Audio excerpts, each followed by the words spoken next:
नमस्कार विद्यार्थी मित्र हो. नवनाथ खित्री या यूट्यूब चॅनलवरती तुमचे सर्वांचे स्वागत आहे. आज आपण ह्या व्हिडिओमध्ये बघणार आहोत पोलीस भरती सामान्य ज्ञान टेस्ट सिरीज बघणार आहोत. या व्हिडिओमध्ये आपण भारतीय राज्यघटनेसंबंधी प्रश्न उत्तरे घेतलेली आहेत. मित्र हो, अशाच नवनवीन व्हिडिओसाठी नवनाथ खित्री या यूट्यूब चॅनलला सबस्क्राईब करा, लाईक करा, शेअर करा आणि कमेंट करायला विसरू नका. चला तर पहा, व्हिडिओला सुरुवात करू. चला पहा, पहिला प्रश्न बघा. घटना समितीची स्थापना केव्हा झाली? तर 14 जुलै 1946 रोजी घटना समितीची स्थापना करण्यात आलेली होती. घटना समितीचे पहिले अधिवेशन कोठे आणि कधी झाले आहे? तर 9 डिसेंबर 1946 रोजी दिल्लीमध्ये घटना समितीचे पहिले अधिवेशन झाले होते. 9 डिसेंबर 1946 दिल्लीमध्ये. घटना समितीचे हंगामी अध्यक्ष कोण होते? तर सच्चिदानंद सिन्हा हे घटना समितीचे हंगामी अध्यक्ष म्हणून काम बघत होते.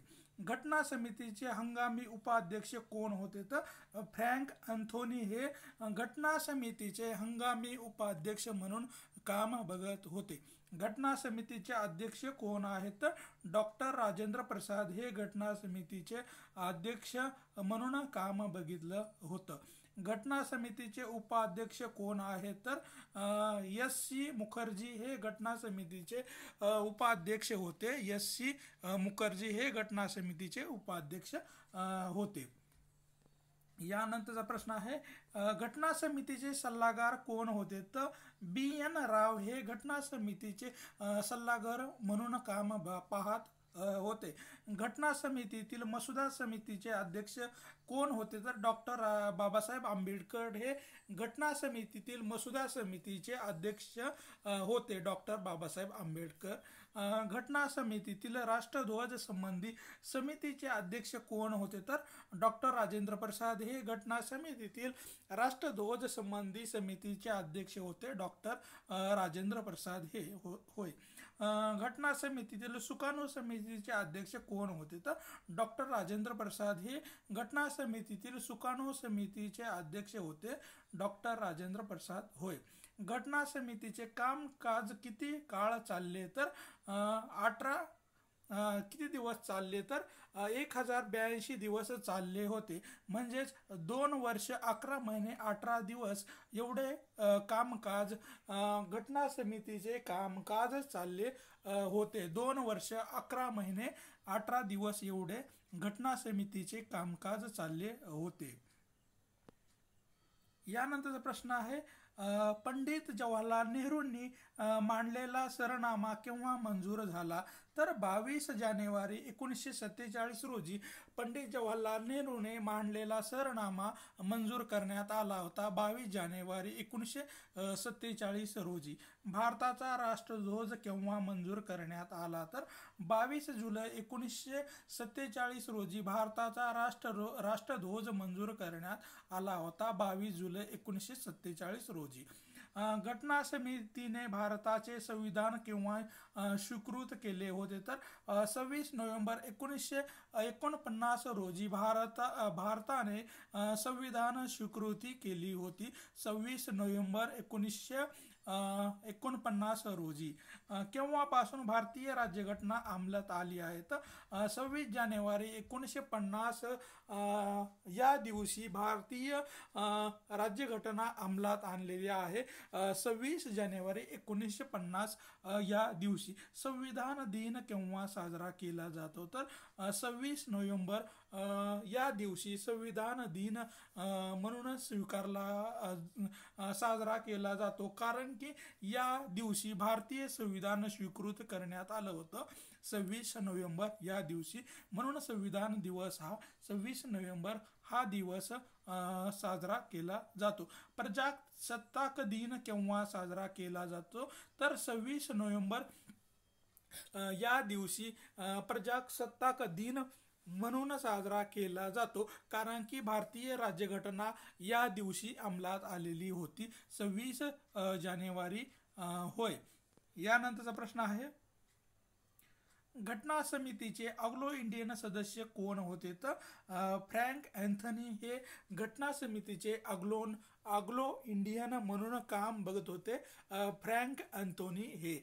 संविधान पुनर्विलोकन आयोग हा कोणत्या वर्षी आणि कोणाच्या अध्यक्षतेखाली नेमण्यात आला होता?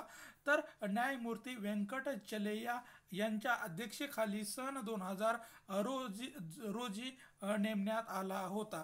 संविधान पुनर्विलोकन विलोकन आयोग हा न्यायमूर्ती व्यंकटचलैया यांच्या अध्यक्षेखाली सन 2000 रोजी नेमण्यात आला होता. भारतीय राज्यघटना ज्यावेळी अंमलात आली त्यावेळी सुरुवातीस 22 भाग आणि 8 परिशिष्टे म्हणजेच अनुसूची होती आणि 395 कलम म्हणजेच परिषद होते. यामध्ये वारंवार बदल करण्यात आलेले आहेत. यानंतरचा प्रश्न आहे, सध्या 2025 रोजी भारतीय राज्यघटनेत किती भाग आहेत? तर सध्या भारताच्या राज्यघटनेमध्ये 25 भाग असलेले आपल्याला दिसून येतात. नागरिकत्व या तरतुदीचा समावेश घटनेच्या कोणत्या भागामध्ये आहे? तर भाग नंबर 2 मध्ये नागरिकत्व या संबंधी तरतूद करण्यात आलेली आहे. राज्यघटनेतील भाग 2 यामध्ये. मूलभूत हक्क या तरतुदीचा समावेश कोणत्या भागामध्ये केलेला आहे? तर भाग नंबर 3 यामध्ये मूलभूत हक्क तरतुदीचा समावेश करण्यात आलेला आहे. भाग नंबर 3.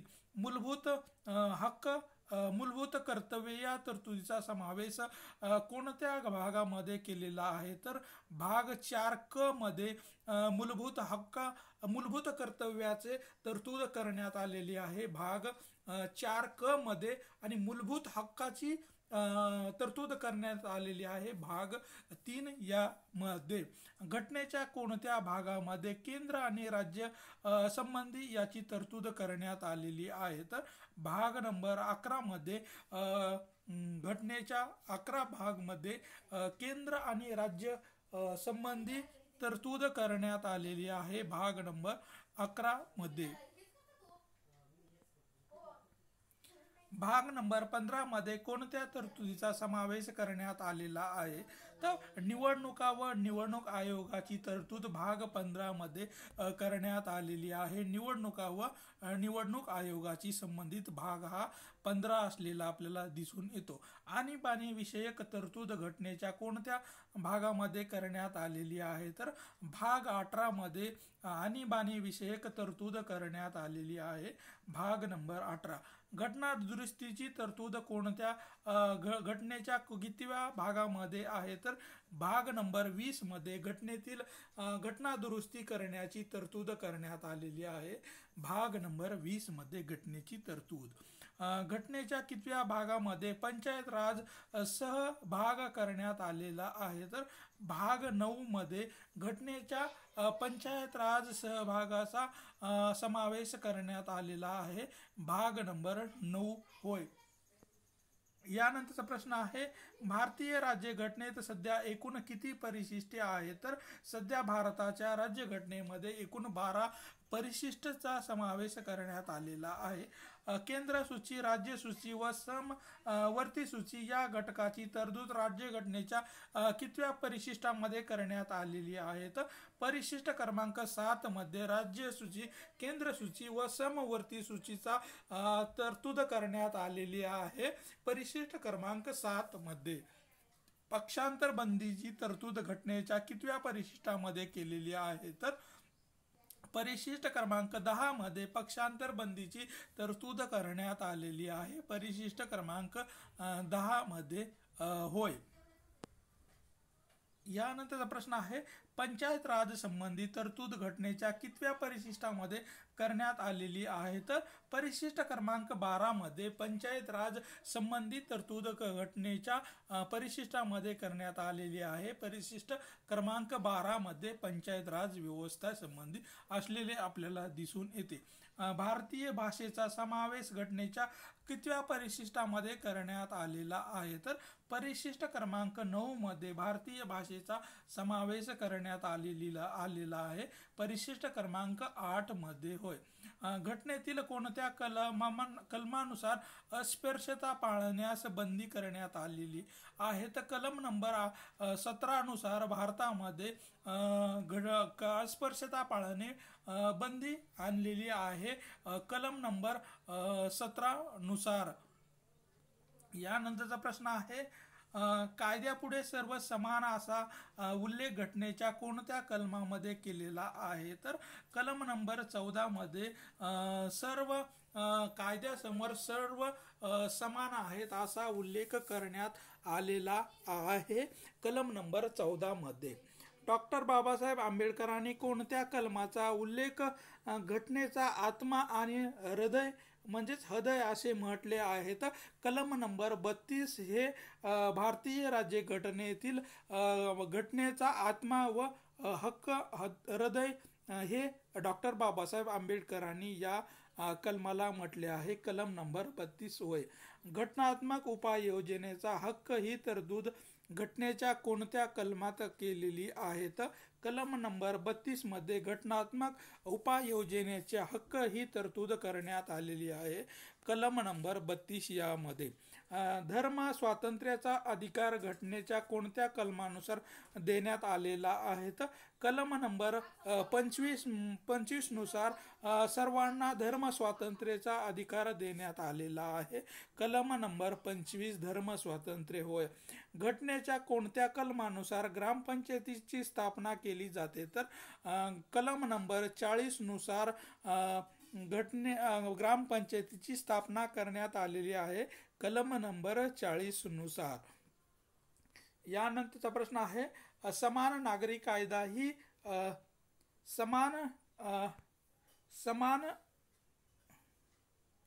समान नागरी कायदा ही तरतूद घटनेच्या कोणत्या कलमात केलेली आहे? तर कलम नंबर 44 मध्ये समान नागरी कायदा ही तरतूद घटनेमध्ये करण्यात आलेली आहे, कलम 144 मध्ये होय.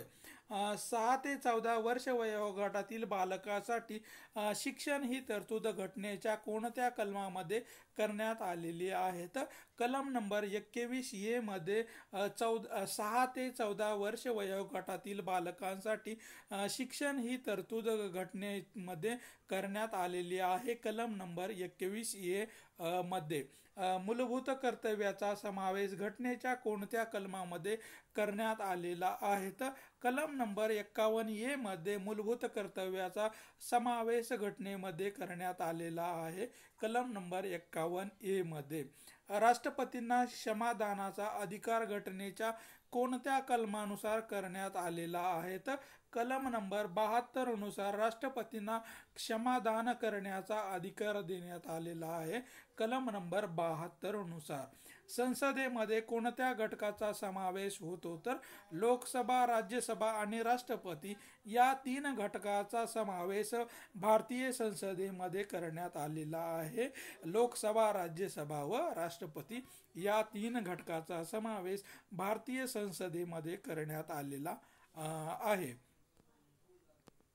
यानंतरचा प्रश्न आहे, राष्ट्रपती कोणत्या कलमानुसार वित्त आयोगाची 5 वर्षासाठी नेमणूक करतात? तर कलम नंबर 280 नुसार राष्ट्रपती वित्त आयोगाची 5 वर्षासाठी नेमणूक करतात, कलम नंबर 280 यानुसार राष्ट्रपती वित्त आयोगाची 5 वर्षासाठी नेमणूक करत असतात. अखिल भारतीय सेवाची निर्मिती राज्यसभा कोणत्या कलमानुसार करते? तर कलम नंबर 112 नुसार अखिल भारतीय सेवाची निर्मिती राज्यसभा करत असते, कलम नंबर 212 नुसार होय. राष्ट्रीय आणीबाणी कोणत्या कलमानुसार लावता येते? तर कलम नंबर 352 नुसार भारतामध्ये राष्ट्रीय आणीबाणी घोषित करण्याचा अधिकार देण्यात आलेला आहे, कलम नंबर 352 यानुसार होय. तर घटक राज्यामध्ये राष्ट्रपती राजवट लावण्याशी कोणते कलम संबंधित आहे? तर कलम नंबर 356 घटक राज्यामध्ये राष्ट्रपती राजवट लागू करण्याशी संबंधित असलेले दिसून येतो, कलम नंबर 356 एवढा होय. आर्थिक आणीबाणीची तरतूद घटनेच्या कोणत्या कलमामध्ये केलेली आहे? तर कलम नंबर 360 मध्ये आर्थिक आणीबाणीची तरतूद करण्यात आलेली आहे, 360 या कलमामध्ये. यानंतरचा प्रश्न आहे, घटना दुरुस्ती कोणत्या कलमानुसार केली जाते? तर कलम नंबर 368 नुसार भारतीय संविधान घटना दुरुस्ती करण्याचा अधिकार दिलेला आहे. कलम नंबर 368 नुसार घटना दुरुस्ती करण्यात येते. कोणत्या कलमानुसार जम्मू काश्मीरला विशेष दर्जा देण्यात आलेला होता, पण 2019 मध्ये तो रद्द करण्यात आलेला आहे? तर 370 या कलमाच्या साह्याने जम्मू आणि काश्मीर या राज्याला विशेष दर्जाचा देण्यात आलेला होता, पण 2019 मध्ये तो कलम रद्द करण्यात आलेला आहे. कलम नंबर 370 होय. सध्या भारतीय राज्यघटनेमध्ये किती कलम आहेत? तर 465 एवढे सध्या भारतीय राज्यघटनेमध्ये आपल्याला कलम असलेले दिसून येतात, 465 एवढे. होय. सरनामा कोणी लिहिला आहे? तर पंडित जवाहरलाल नेहरू यांनी भारताचा सरनामा लिहिलेला आहे. त्यालाच उद्देश पत्रिका असंही म्हटलं जातं. पंडित जवाहरलाल नेहरू यांनी लिहिलेले आहे. समाजवाद, धर्मनिरपेक्षता व राष्ट्रीय एकात्मता हे शब्द सरनाम्यामध्ये कोणत्या घटना दुरुस्तीने समाविष्ट करण्यात आलेले आहेत? 42व्या घटना दुरुस्तीनुसार भारतीय सरनाम्यामध्ये म्हणजेच उद्देश पत्रिकेमध्ये समाजवादी, धर्मनिरपेक्षता व राष्ट्रीय एकात्मता हे शब्द सरनाम्यामध्ये घालण्यात काम केलेलं आहे 42व्या घटना दुरुस्तीनुसार. यानंतरचा प्रश्न आहे, घटनेचे उगमस्थान काय आहे? तर भारतीय जनता हे घटनेचे उगमस्थान असलेलं आपल्याला दिसून येतं. सरनाम्यातील राज्यव्यवस्थेचा उद्देशाचा योग्य क्रम लावायचा आहे. तर सगळ्यात अगोदर न्यायव्यवस्था, स्वातंत्र्य, समता आणि बंधुता ही सरनाम्यातील राज्यव्यवस्था असलेली आपल्याला दिसून येते. न्यायव्यवस्था, स्वातंत्र्य, समता आणि बंधुता हा क्रम आपल्याला दिसून येतो. कोणत्या खटल्याचा आधार घेऊन सरनामा हा घटनेचा भाग असून त्यामध्ये कलम 368 नुसार दुरुस्त करता येते असे सर्वोच्च न्यायालयाचे मत होते? तर केशवानंद भारत विरुद्ध केरळ सरकार या खटल्याचा आधार घेऊन कलम नंबर 360 नुसार त्यामध्ये सरनाम्यामध्ये बदल करण्यात येतो. केशवानंद भारती विरुद्ध केरळ सरकार. होय. यानंतरचा प्रश्न आहे, एकेरी नागरिकत्व, द्विग्रही कायदेमंडळ इत्यादी तरतुदीचा समावेश भारतीय राज्यघटनेच्या कोणत्या देशाकडून स्वीकारण्यात आलेला आहे? तर ब्रिटन या देशाकडून एकेरी नागरिकत्व, द्विग्रही सभा कायदेमंडळ याचा भारताने स्वीकार केलेला आहे, ब्रिटन या देशाकडून. सरनामा, मूलभूत हक्क, महाभियोग इत्यादी घटकाची तरतूद कोणत्या देशाकडून भारतीय राज्यघटनेत स्वीकारण्यात आलेली आहे? तर अमेरिका या देशाकडून भारताने सरनामा, मूलभूत हक्क आणि महाभियोग या तीन घटक आपल्या संविधानामध्ये स्वीकारले आहेत अमेरिका या देशाकडून. राज्याच्या धोरणाची मार्गदर्शक तत्वे ही कोणत्या देशाकडून स्वीकारण्यात आलेली आहेत? तर आयर्लंड या देशाकडून भारताने राज्याची धोरणात्मक मार्गदर्शक तत्वे स्वीकारलेली आहेत, आयर्लंड या देशाकडून. यानंतरचा प्रश्न आहे, आणीबाणीची तरतूद कोणत्या देशाकडून स्वीकारण्यात आलेली आहे? तर जर्मनी या देशाकडून भारताने आणीबाणीची तरतूद स्वीकारण्यात आलेली आहे, जर्मनी या देशाकडून. मूलभूत कर्तव्याचा कर्तव्याचा समावेश कोणत्या देशाकडून भारतीय राज्यघटनेमध्ये समाविष्ट करण्यात आलेला आहे? तर रशिया या देशाकडून मूलभूत कर्तव्याचा समावेश भारताने आपल्या राज्यघटनेमध्ये समावेश करण्यात आलेला आहे. रशिया या देशाकडून मूलभूत कर्तव्य घेण्यात आलेले आहेत. घटना दुरुस्तीची पद्धत कोणत्या देशाकडून स्वीकारण्यात आलेली आहे? तर दक्षिण आफ्रिका या देशाकडून भारताने घटना दुरुस्तीची पद्धत स्वीकारलेली आहे. दक्षिण आफ्रिका या देशाकडून. सिक्कीम राज्याची निर्मिती कितव्या घटना दुरुस्तीनुसार झालेली आहे? तर 36व्या घटना दुरुस्तीनुसार सिक्कीम राज्याची निर्मिती झालेली आपल्याला दिसून येते. 36व्या घटना दुरुस्तीनुसार. सर्वाधिक घटना दुरुस्त्या तसेच मिनी घटना दुरुस्ती असं कोणत्या घटना दुरुस्तीचा उल्लेख केला जातो? तर 42वी घटना दुरुस्तीलाच सर्वाधिक घटना दुरुस्त्या तसेच मिनी घटना असं म्हटलं जातं 42व्या घटना दुरुस्तीला. होय.